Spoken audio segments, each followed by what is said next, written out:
বাবাই হ্যাঁ কি করছো বাবা এখানে? রুটি রুটি করছো না করে দিচ্ছে মা এখানে বলো তো? আমরা তিনটা করে বাবাই বাবাই বাবাই হ্যাঁ কোথায় আসছো বাবাই? গণেশ পুজোতে হ্যাঁ, guys, ঘুরে ঘুরে করতে আমরা ইস রে বেলুনের মতো লাগছে তো তোমাকে, ঠিক প্যারাশুট হয়ে গেছে প্যারাশুট। যে কোনো বাচ্চাকে বিয়ে করেছে, বাবাই বাবাই বাবাই সারাদিন বাবাই তুমি কি করছো, বাবাই তুমি কি করছো, মানে জাস্ট বিড়িগিচ্ছিরি লাগে। একটা আদ্দামড়ি মেয়ে বিয়ে হয়ে গেছে, মুখে চারটি পিম্পলস রয়েছে, সেটার উপর ফোকাস করার কোনো বিউটি রিলেটেড ফেস মাস্ক এসব নিয়ে কিছু কন্টেন্ট মানা যায়। যদিও কোথাও আমার মনে হলো যে দুটো দুটো বিষয় আমি কথা বলতে চাই। এক, মনে হলো যে মেয়েটার কি কোনো সাইকোলজিক্যাল প্রবলেম আছে, তা সত্ত্বেও মেয়েটা বিয়ে দেওয়া হলো, নাকি মেয়েটা চাইল্ডিশ কম বয়সে বিয়ে দেওয়া হলো, নাকি মেয়েটা কন্টেন্ট বানানোর সময় ন্যাকামোটা মারে। এই তিনটে জিনিস আমার মাথায় ঘুরছে। বাবাই মাংস ভাত মাংস ভাত সেই কাজ তো। মাংস ভাত অকাল কুচমন্ড কতদিন মাংস খাওয়াইনিস, হঠাৎ মাংস থেকে মাথা খারাপ হয়ে গেছে। এত নাচ এত নাচ এত আনন্দ এত আনন্দ। হ্যাঁ হ্যাঁ মাংস ভাত আগে এটাকে তাড়াতাড়ি খেয়ে নি। ভেবেছিলাম যে এদের উপর আমি হয়তো ভিডিও করবো না, মানে ইচ্ছেও ছিল না সে অর্থে, কিন্তু সিরিয়াসলি ফেসবুক খুললে যে ওই ভিডিও অপশনস বলুন রিলস অপশনে কেন এদের ভিডিওগুলো চলে আসে, আমি তো মানে নট টু রেকমেন্ড করে রেখেছি যাতে না আসে, বাট ওই অনেকে শেয়ার করে, অনেকের দেখি ওয়ালে পোস্ট করছে, সেগুলো চলে আসছে।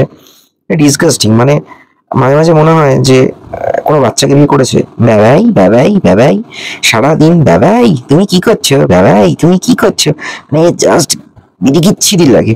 একটা আদ্দামড়ি মেয়ে বিয়ে হয়ে গেছে, মুখে চারটি পিম্পলস রয়েছে, সেটার উপর ফোকাস করার কোনো বিউটি রিলেটেড ফেস মাস্ক এসব নিয়ে কিছু কন্টেন্ট মানা যায়।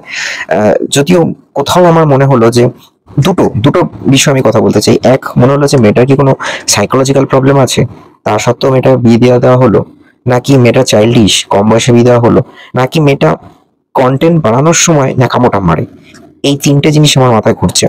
বিকজ এই বাবাই বলে যে কথাটা উঠছে, তার যদি বাকি ভিডিওগুলো দেখেন দেখবেন যে কিছুদিন আগে জন্মাষ্টমীর পুজো করেছে, তার আগে আরো বেশ কিছু পূজা আর্চা করেছে, সেখানে দেখা যাচ্ছে যে মেয়েটা নিজেই পুজো করেছে এবং নিষ্ঠা করে নিয়ম মেনে পুজো করছে। তাহলে তার সেই বডি ল্যাঙ্গুয়েজে একবারের জন্য কিন্তু মনে হয়নি যে সে কোনোভাবে তার মধ্যে সেই চাইল্ডিশ ব্যাপারটা রয়েছে, যথেষ্ট রেসপন্সিবল মনে হয়েছে তাকে।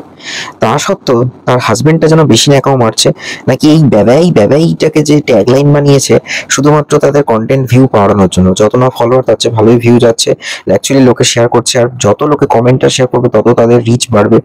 ফেসবুকে এখন তারা যথেষ্ট ট্রেন্ডিং আছে, ইউটিউবের থেকে দেখলাম সব জায়গাতে, ফেসবুকে তো রিলগুলো বেশি ভাইরাল হয়, লোকে স্ক্রল করে আর দেখে, তো ওখানে দেখছি ব্যাবাই চলছে। মানে এমন করছে যেন সে তার নিজের মানে মেয়েকে বিয়ে করেছে, না কি করেছে, নাকি বউ না মেয়ে বাচ্চাকে কোলে করে নিয়ে ঘোরা, কেউ কেউ বলছে পোলিও খাওয়া, এরকম নানা লোকে নানা কমেন্ট করছে, মানে ভিড়ে গিচ্ছিরি, জাস্ট নেওয়া যাচ্ছে না। মানে কন্টেন্ট বানানোর একটা লিমিটেশন, হ্যাঁ মানছি, অ্যাটলিস্ট একদিক থেকে কেউ কেউ তাদের পজিটিভ সাইডও বলেছে যে ভালগার কিছু বানায়নি, হ্যাঁ এটা মানতে হবে। অনেকেই তো জামা কাপড় খুলে সব নাচতে শুরু করে দেয়, সঙ্গীতা দাস জানা তাদেরকে কেস দিচ্ছে, এক্ষেত্রে তাদের ক্ষেত্রে সেটা হবে না, তারা কমেডি বানানোর চেষ্টা করছে, বাট কমেডিটা সেভাবে ফ্রুটফুল হচ্ছে না। সেটাকে অন্যভাবে কাপল ভিডিও করা যেতে পারতো। ও নিজের বউকে বাচ্চা মনে করে ব্যাবাই করে যাচ্ছে, আর সেটারই লোকজন মজাটা নিচ্ছে এই সেন্সেই, ওই ব্যাবাই করে যাচ্ছে বলে।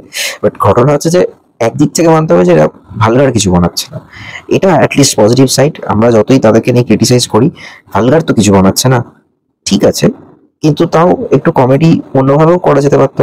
তুমি এই খাবে, তুমি এই খাবে, তুমি সেই খাবে না, ঘুম থেকে উঠলাম চাটি, মানে ঘর ভর্তি দেখলাম টেডি বিয়ার আর সফট টয়েসে ভর্তি রেখেছে। মানে মানলাম যে সে তার বউকে ভালোবাসে, তাকে আদর যত্নে রেখেছে, সব বুঝলাম তার পারিপার্শ্বিক পরিস্থিতি দেখে, কিন্তু এই ভেবে ব্যাপারটাকে করতে করতে অন্য কিছু কর, অন্য কিছু চাইল্ডিশ কিছু কর, কিন্তু এই যেভাবে বাচ্চা সুলভ ব্যাপারটাকে নিয়ে একই জিনিসকে রোগড়ে চলছে, তো এখন মনোটোনাস লাগছে।